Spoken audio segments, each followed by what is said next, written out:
Pendidikan Universitas Muhammadiyah Bone. Saya akan memaparkan sebuah resume dari mata kuliah Sistem Informasi Manajemen dengan dosen pengampu Ibu Fatmawati SPD MPD. Materi yang akan saya paparkan ada 4, yaitu yang pertama, konsep sistem informasi berbasis komputer, yang kedua, struktur sistem informasi manajemen, dan yang ketiga, tren teknologi informasi, dan yang keempat, perangkat lunak dan konsep perencanaan sistem. Jadi di sini saya akan melanjutkan materi yang pertama, yaitu konsep sistem informasi berbasis komputer. Sistem informasi ini memiliki model yang pertama, yaitu sistem informasi akuntansi atau SIA. Sistem informasi akuntansi adalah suatu komponen organisasi yang mengumpulkan, mengaplikasikan, mengelola, menganalisis, dan mengkomunikasikan informasi fiksial dan pengambilan keputusan. Yang kedua, sistem informasi manajemen atau SIM. Sistem informasi manajemen adalah sistem perencanaan bagian dari pengambilan internal suatu bisnis yang meliputi pemanfaatan manusia, dokumen, teknologi, dan prosedur oleh akuntansi manajemen untuk memecahkan masalah bisnis seperti biaya produk, layanan, atau suatu strategi bisnis. Dan yang ketiga, sistem pendukung keputusan. Seorang manajer melakukan 4 tahap pengambilan keputusan. Yang pertama, kegiatan intelijen, yang kedua, kegiatan merancang, yang ketiga, kegiatan memilih, dan yang terakhir yaitu kegiatan mereview. Yang keempat yaitu sistem pakar.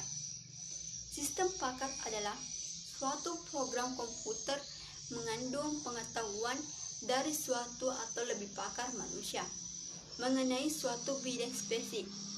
Yang kelima, otomatis kantor. Otomatis kantor disebut dengan istilah kantor virtual, mencakup semua informasi dari orang-orang dalam maupun di luar perusahaan.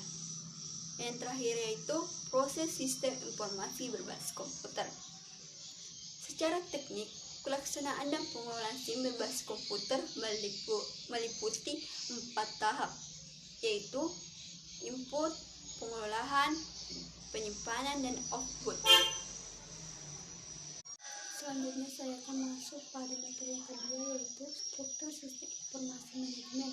Yang pertama, struktur sistem informasi manajemen yaitu susunan urutan atau tahap dalam mengelola suatu sistem informasi. 2. Komponen SIM, yaitu yang pertama komponen input, 2. komponen output, 3. komponen basis komputer, 4. komponen model informasi, 5. komponen model teknologi, dan yang terakhir komponen kontrol. Adapun fungsi SIM dalam organisasi, setiap informasi dapat dianggap sebagai kumpulan subsistem yang didasarkan atas fungsi yang dilaksanakan dalam organisasi.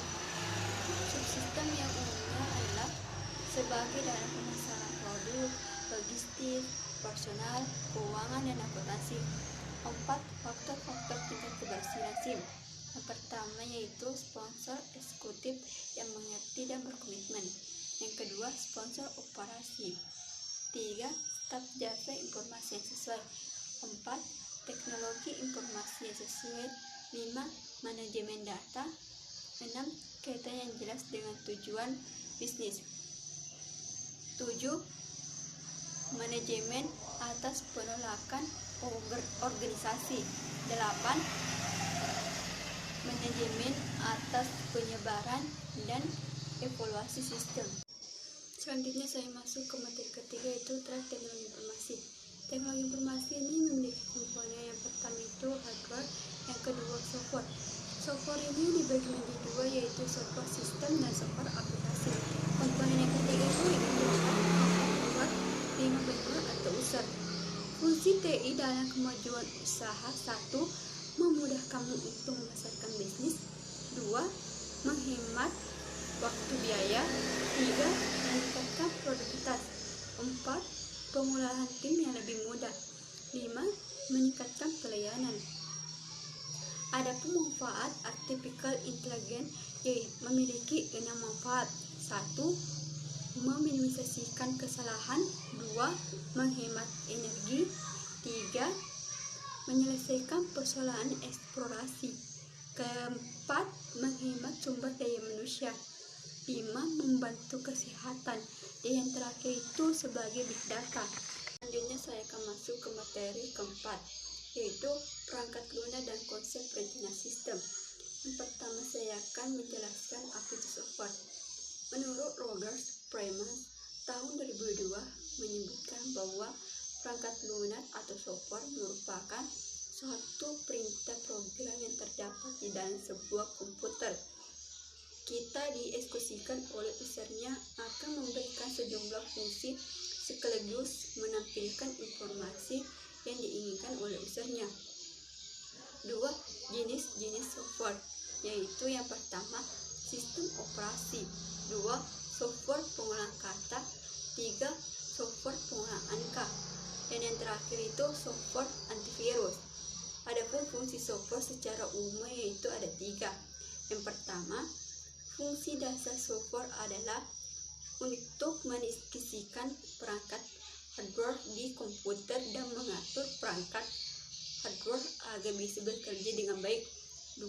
Fungsi software adalah untuk media penghubung software lain dengan hardware di dalam komputer. Dan yang terakhir itu software juga berfungsi untuk mengidentifikasikan program dan bisa kerjasama yang baik. Dan yang terakhir itu fungsi dan jelaskan flowchart system.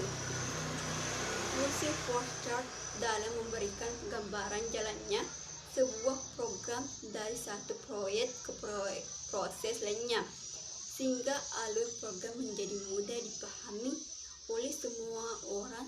Selain itu, fungsi lain flowchart adalah untuk menyederhanakan rangkaian prosedur agar memudahkan terhadap informasi. Jenis-jenis flowchart. Yang pertama, flowchart dokumen. Yang kedua, flowchart program. Yang ketiga, flowchart proses. Dan yang keempat, flowchart system. Dan yang kelima itu flowchart sistematik. Baik, mungkin itu saja materi yang saya paparkan dari sistem informasi manajemen.